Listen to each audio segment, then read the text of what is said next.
Bonjour à tous, bien-aimés. Je voudrais partager avec vous quelques pensées autour du nom, de ce nom qui fait tellement la différence, de ce nom qui ne laisse pas indifférent, à tel point que ce nom peut parfois nous apporter bien des soucis.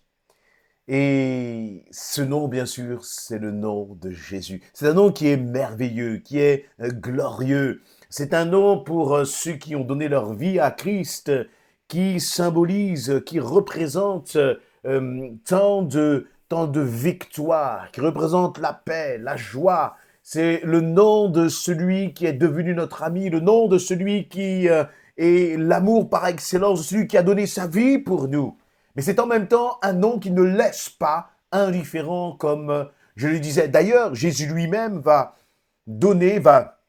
dire ces paroles tellement surprenantes. Je ne suis pas venu apporter la paix, mais l'épée. Je ne suis pas venu apporter la paix, mais l'épée, va dire Jésus.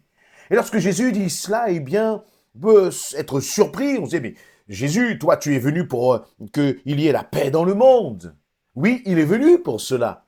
Mais en même temps, c'est à cause de son nom que les hommes et les femmes vont lui faire la guerre, vont l'envoyer sur une croix être crucifié. Et c'est à cause de ce même nom, le nom de Jésus, que toi-même, tu peux être, comment dire, tu peux être euh, persécuté, rejeté, incompris. Et la question, c'est que vas-tu faire? Est-ce que tu vas te cacher, te dissimuler, ou est-ce que tu vas porter fièrement la bannière du nom de Jésus-Christ? Et pour justement appuyer notre réflexion, j'aimerais vous partager ces quelques versets dans Actes chapitre 9. Donc, Actes chapitre 9, c'est le chapitre des Actes qui nous parle de la conversion de l'apôtre Paul ou de Saul, c'est la même personne, l'apôtre Paul ou de Saul. Et donc, il nous est dit là dans ce Acte chapitre 9 que Saul était un persécuteur de chrétiens juifs de naissance. Il était convaincu que Jésus était, comment dire, il était convaincu que les chrétiens étaient une secte et il avait pour mandat vraiment d'exterminer les chrétiens, d'exterminer ceux qui se réclamait du nom de Jésus-Christ.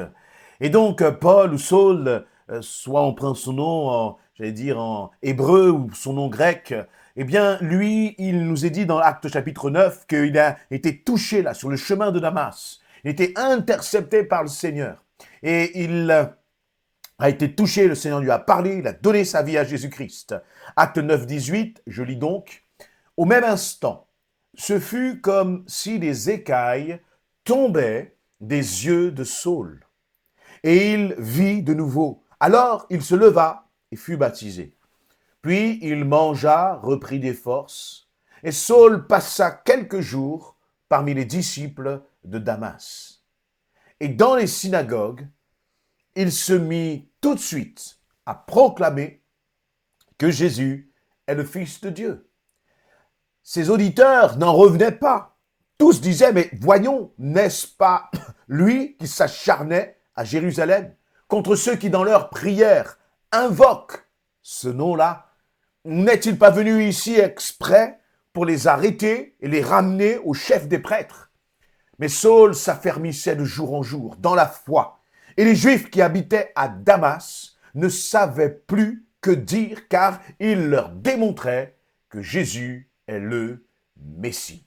Je m'arrête là et c'est intéressant de prendre le temps de comprendre ce qui est en train de se passer là. Donc Saul, le tueur de chrétiens, le persécuteur de chrétiens, donne sa vie à Jésus. Donnant sa vie à Jésus, il va commencer tout de suite à annoncer le message de l'évangile dans les synagogues. Qu'est-ce qu'il annonçait? Il nous est dit au verset 20 que Paul annonçait, proclamait que Jésus est le Fils de Dieu, premièrement. Et donc, proclamer que Jésus est le Fils de Dieu, c'est proclamer que Jésus est Dieu. Et bien sûr que dire que Jésus est Dieu, c'est dire que le Messie finalement que vous attendiez, vous qui êtes juifs, il est venu, il est là, il a été persécuté, il a été cloué sur une croix, mais il est ressuscité d'entre les morts. Et c'est ce message-là, qu'est-ce que cela a provoqué? Ce message n'a pas provoqué de l'indifférence. Non, il a excité la colère des détracteurs de Jésus-Christ. Et il n'y a pas pire détracteur de Jésus-Christ que les puissances des ténèbres. Et donc, il nous est dit au verset 21, ces auditeurs n'en revenaient pas. Ils se disaient, mais comment cela se fait-il? Celui-ci qui était le persécuteur justement des chrétiens, il vient maintenant nous raconter que Jésus est Dieu. Celui qui s'acharnait contre justement ceux qui invoquent ce nom-là, nous est-il dit. Je relis le verset 21. Ces auditeurs, donc les auditeurs de Paul dans les synagogues, n'en revenaient pas de son message. Tous disaient, voyons, n'est-ce pas lui qui s'acharnait à Jérusalem contre ceux qui, dans leur prière, invoquent ce nom-là? C'est-à-dire ceux qui invoquent le nom de Jésus, Fils de Dieu. Et à cause de cela, eh bien, ces hommes se sont mis en colère. Ils ont voulu le faire mourir. Où est-ce que je veux en venir, bien-aimés? Je veux en venir sur le fait que parfois nous parlons de Dieu. Nous disons, Dieu m'a fait du bien, Dieu m'a agi, je crois en Dieu. Tant que vous dites cela, finalement, Saul, avant et après sa conversion, croyait en Dieu. Ce qui a fait la différence, c'est Jésus dans sa vie. Le nom de Jésus. Ce qui a fait la différence dans la vie de l'apôtre Paul, c'est Jésus, Fils de Dieu. Jésus, Dieu. Jésus agissant, justement. Et si Paul avait continué d'aller dans les synagogues en ne parlant que de Dieu, laissez-moi vous dire, il ne serait pas persécuté, il n'aurait gêné personne. Mais lorsqu'il a commencé à prononcer le nom de Jésus-Christ, vous voyez, il est intéressant parce que dans le verset 21, les gens disaient, mais ces chrétiens, ceux qui invoquent le nom de Jésus. Et je vais être extrêmement clair, pas ceux qui invoquent uniquement le nom de Dieu, pas ceux qui invoquent le nom de Marie ou de je ne sais quel autre saint, non, ceux qui dérangent. Ce sont ceux qui invoquent le nom de Jésus-Christ, le nom Yeshua, le nom qui est au-dessus de tout nom. Quel nom invoques-tu lorsque tu pries? Alors, lorsqu'on parle d'invoquer le nom de Jésus dans nos prières, dans nos paroles, dans nos pensées, ce n'est pas simplement dire le nom de Jésus, mais c'est réaliser que c'est ce nom qui dérange, c'est ce nom qui renverse les puissances des ténèbres. Pourquoi? Parce que c'est le nom de celui qui a vaincu la mort et les dominations. C'est le nom de celui qui a remporté la victoire à la croix. C'est le nom de celui qui a porté tes meurtrissures, tes maladies, tes blessures intérieures. Et dans ce nom, dans le nom de Jésus, il y a ta victoire, mon ami. Et parce qu'il y a ta victoire, c'est ce nom qui dérange les puissances des ténèbres. Alors, lorsque Paul a commencé, bien sûr, à annoncer ce nom dans les synagogues, alors les détracteurs se sont mis en colère.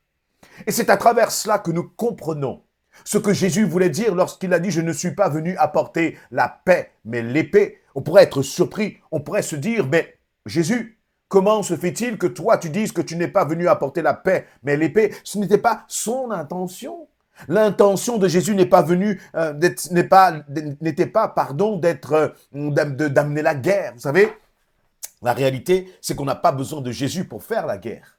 Les hommes sont suffisamment méchants, sont suffisamment envieux, sont suffisamment violents pour faire leur guerre tout seuls. Il ne suffit que de suivre un peu l'actualité pour savoir que ce n'est pas le nom de Jésus qui provoque les guerres. Non. Mais par contre, le nom de Jésus, eh bien, dérange, bouscule ce qui est ténébreux, dérange l'ennemi de ton âme. Le nom de Jésus, et c'est pour cela que, parce que tu es enfant de Dieu, tu vas parfois être rejeté, parfois être incompris, parfois être trahi, parfois être moqué à cause du nom de Jésus. Mais ne sois pas surpris par cela. Je crois que plutôt, nous devons être surpris si rien ne se passe. Si ta présence ne dérange pas, fais attention. Bien sûr, je ne parle pas de déranger par notre attitude, par notre façon de faire ou par... Non, mais si Jésus-Christ en toi ne dérange pas les autres, c'est qu'il y a peut-être un problème. C'est peut-être que tu es comme la lampe qui est sous le boisseau. Le nom de Jésus doit interpeller ceux qui sont autour de nous. Et lorsque je parle là, je me parle bien sûr aussi à moi-même. Est-ce que parfois nous ne sommes pas un peu trop tièdes? Est-ce que parfois nous ne sommes pas un peu comme, vous voyez, des personnes qui se mettent dans un moule là et qui se fondent dans la masse, alors que tu es appelé à être sel de la terre, c'est-à-dire être quelqu'un qui a un discours, un langage, une attitude, un témoignage qui doit interpeller ceux qui sont autour de toi, parce que tu portes le nom de Jésus en toi, Jésus, Fils de Dieu. Et vous voyez, l'ennemi est même très fort parce que, je le disais tout à l'heure, là, les chrétiens, ce sont ceux qui invoquent le nom de Jésus, pas d'autres noms, pas Marie ou je ne sais quoi d'autre, non, le nom de Jésus. C'est ce nom-là qui fait la différence. Et c'est à ce seul nom-là que nous devons rendre toute la gloire. Le Père, le Fils, le Saint-Esprit, personne d'autre, bien-aimé. Et il y a aussi, eh bien, parfois, certains vont nous dire, si vous regardez par exemple dans l'islam, il est parlé de Issa aussi. Mais ce Issa-là n'est pas celui de la Bible, n'est pas le Jésus de la parole de Dieu, n'est pas le Jésus fils de Dieu. Et parfois, il y a quand même des confusions que l'ennemi, bien sûr, veut entretenir. Non.